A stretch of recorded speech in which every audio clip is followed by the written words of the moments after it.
આપણે આંબો અને ટમેટાની રમત રમવાની છું. આંબો કહું ને એટલે બધાને ઊભું થઈ જવાનું અને ટમેટું કહું એટલે બેસી જવાનું. ચાલો આંબો, ટમેટું, આંબો, ટમેટું, ટમેટું. બસ જેટલા ઊભા થઈ ગયા છે બધા આવો. ચાલો ઊભા થઈ ગયા છે બધા આ સાઈડ આવતા રહ્યો.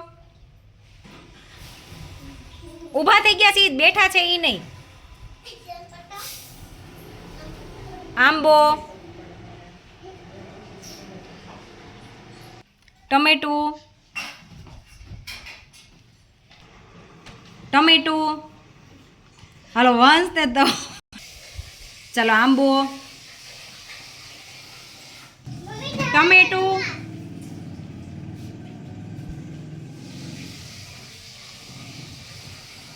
સરસ. આ ત્રણે વિનર છે હો. તાલી પાડો બધાય.